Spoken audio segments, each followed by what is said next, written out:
High আমি রূপম। আজকের এই ভিডিওতে আমরা ইন্ডিয়ান সিনেমার বেশ কিছু আপডেটস দেবো। তো চলো আজকের ভিডিও শুরু করা যাক। আজকের প্রথম যেটা আপডেট সেটা হচ্ছে ওয়ার 2 ছবিটার শুটিং ডিলে হবে, ছবিটার শুটিং পিছিয়ে যাবে। তার কারণ হচ্ছে এই ছবিটার একটা ডান্সের ফেস অফের ব্যবস্থা ছিল, যেটা নিয়ে আমরা আগে কথা বলেছি, ঋত্বিক রোশন এবং জুনিয়র এনটিআরের, যেটা নিয়ে 2 সপ্তাহের একটা লম্বা শিডিউল ছিল এবং সেটার জন্য একটা বড় প্রিপারেশন ছিল। দুজনের মধ্যে যে ডান্সের ফেস অফটা হবে ওরকম কিছু আমরা হিন্দি ছবিতে দেখিনি, খুব বড় আকারে সেটার প্ল্যানিং চলছিল। তো সেটার ওয়ার্কশপের সময় ঋত্বিক রোশনের পায়ে বড় একটা ইনজুরি হয়েছে, যে কারণে তাকে মোটামুটি 2-3 সপ্তাহ রেস্ট নিতে হবে। তো যেটা আর কয়েকদিনের মধ্যেই ফ্লোরে যেত, সেটা আপাতত মে মাসে ফ্লোরে যাবে। ওই ডান্সের যে বড় চাঙ্কটা সেটার শ্যুট আপাতত স্থগিত। তো দেখার ঋত্বিক কবে সেরে ওঠে এবং সেটা কবে ফ্লোরে যায় এবং সেটা কমপ্লিট হয় কীরকম, এবং সেই গানটা দেখার জন্য তো আমি মুখিয়ে বসে রয়েছি, দেখা এবং শোনার জন্য আর কি। জুনিয়র এনটিআর এবং ঋত্বিকের টাসেল ডান্সের মধ্যে দেখার সেটা কীরকম হয়, আমি বিভৎস এক্সাইটেড। মোস্ট অ্যান্টিসিপেটেড বাংলাদেশি ছবি দাগি, যে ছবিটার জন্য আমি বিভৎস এক্সাইটেড, আফরান নিশোর ছবি। তো সেই ছবিটার টিজার আসতে চলেছে আগামীকাল দুপুর 3টের সময়। দেখার এই টিজারটা হয় কেমন, নিশোর যা লুক, যেরকম অ্যানাউন্সমেন্ট হয়েছিল সেটা তো ব্যাপক ছিল। দেখার এবার এই টিজারটা কীরকম আকারে জমে। কুলের শুটিং কমপ্লিট হয়ে গেছে এবং রজনীকান্ত জেলার 2 এর শুটিংয়ের জন্য আজ থেকে প্রস্তুত।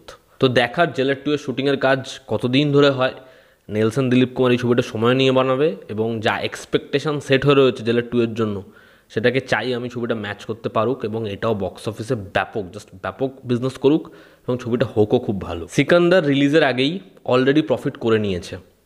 এই ছবিটা 165 কোটি টাকায় নিজের থিয়েট্রিক্যাল রাইটস বিক্রি করেছে, যেটা ব্যাপক। ছবির স্যাটেলাইট রাইটস বিক্রি হয়েছে আনুমানিক 50 কোটি টাকায় এবং মিউজিক রাইটস অ্যাপ্রক্সিমেটলি 30 কোটি টাকায়, এবং ছবির যে ওটিটি রাইটস সেটা বিক্রি হয়েছে 85 কোটি টাকায়।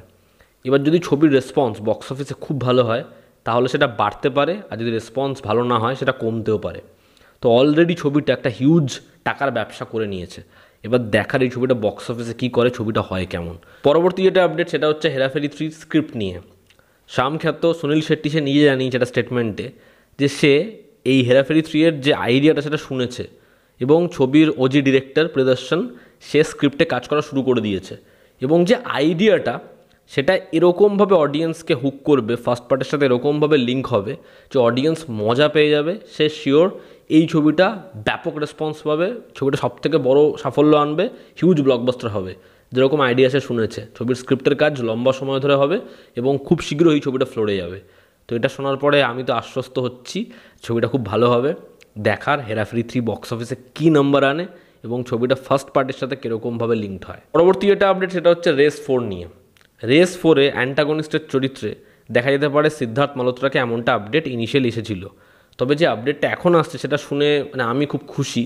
হর্ষবর্ধন রানে তাকে দেখা যাবে রেস 4-এ অ্যান্টাগনিস্টের চরিত্রে, এবং সেই চরিত্রটা লিঙ্ক থাকবে জনের ক্যারেক্টারের সাথে। তো দেখার স্যাফ ভার্সেস হর্ষবর্ধন সেটা কীরকম হয়, এবং ছবির ফিমেল লিড হিসেবে দেখা যেতে পারে রাকুল প্রীতকে।